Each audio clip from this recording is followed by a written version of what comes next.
दोस्तों अगर मुझे खाना खाना है या फिर शॉपिंग करनी है या फिर मूवीज़ वगैरह के लिए जाना है तो मैं कहाँ जाऊँगा? ऑब्वियस सी बात है मॉल्स में जाऊँगा। बेसिकली मॉल का ऑब्जेक्टिव ही ये होता है कि कस्टमर को हर प्रकार की सर्विस एक ही जगह पर मिले। लेकिन क्या आपको पता है ये मॉल्स समय के साथ अभी डेड मॉल्स या फिर ज़ॉम्बी मॉल में कन्वर्ट हो रहे हैं। मोस्टली वीकेंड या फिर फेस्टिवल के टाइम पर लोगों से खचाखच भरे हुए ये मॉल्स आज जैसे तैसे अपना गुजारा कर रहे हैं और इसका सबसे बड़ा कारण माना जाता है 2020 में आया हुआ कोविड-19।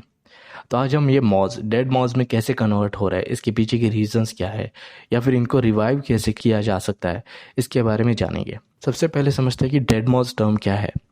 ये एक ऐसा मॉल होता है जहाँ पर कस्टमर की संख्या बहुत कम होती है या फिर वैकेंसी रेट बहुत ज़्यादा हो रहा होता है और किसी ना किसी कारण से कंज्यूमर वहाँ पर जाना बंद कर देता है।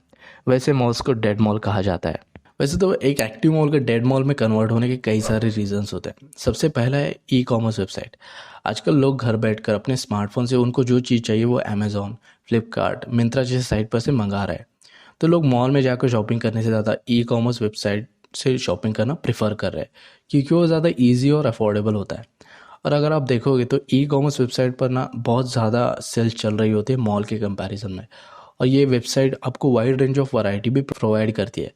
तो अगर आपको चीज़ें इतनी आसानी से और चीप प्राइस पर मिल रही है तो आप कोई भी इंसान मॉल में जाकर शॉपिंग क्यों करेगा। दूसरा है ओनरशिप। मोस्ट ऑफ टाइम लोगों को लगता है कि एक मॉल का ओनर सिर्फ एक ही इंसान होता है, लेकिन ऐसा बिल्कुल नहीं है। एक मॉल में तकरीबन 5 से 7 ओनर होते हैं, जिसमें पार्किंग एरिया, सेंट्रल हॉल जैसे कई सारे different areas different different owner own करते हैं। तो आपको अगर मार्केट नीड के अनुसार उस मॉल में कुछ चेंजेस भी करना है तो सबकी परमिशन लेनी होती है, जो कि मोस्ट ऑफ टाइम नहीं मिलती क्योंकि हर एक ओनर का अपने प्रॉपर्टी के एक्सपांशन को लेकर एक अलग विजन होता है। तो जो मॉल मार्केट नीड के अनुसार चेंजेस नहीं अडॉप्ट कर पाते वो बाद में डेड मॉल में कन्वर्ट हो जाते हैं। तीसरा रीज़न है मॉल की ऑपरेटिंग कॉस्ट। मॉल को चलाना एक सिटी को चलाने जैसा ही है क्योंकि यहाँ पर आता है parking area, security guard, security camera, lift, elevator, centralised AC जैसे कई सारे हाई कॉस्ट मेंटेनेंस चीज़ें। और यहाँ पर जो शॉप होती है उनका रेंट भी बहुत ज़्यादा होता है।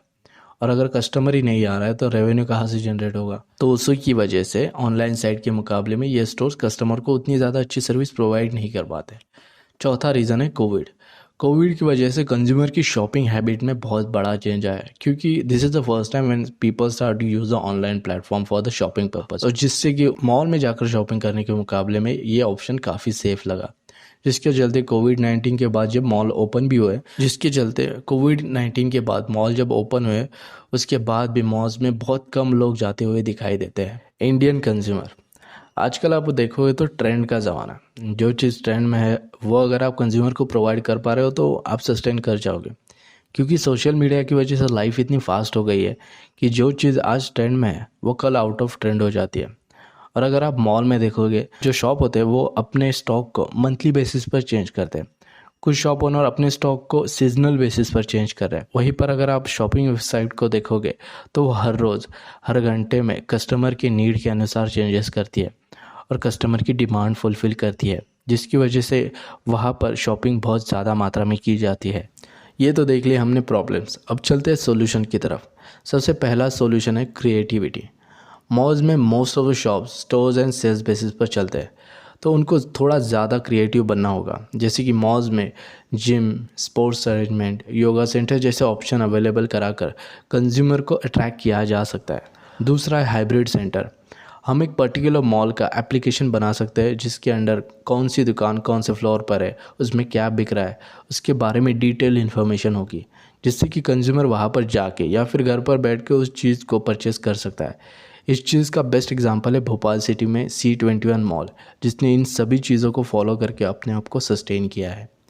तीसरा है रीस्ट्रक्चरिंग। मॉल्स मोस्टली ज़्यादा भीड़ वाले एरिया में क्रिएट किए जाते हैं और जब वो डेड मॉल में कन्वर्ट हो जाते हैं तब वहाँ पर उनको रीस्ट्रक्चर करके ऑफिसेस में कन्वर्ट किया जा सकता है।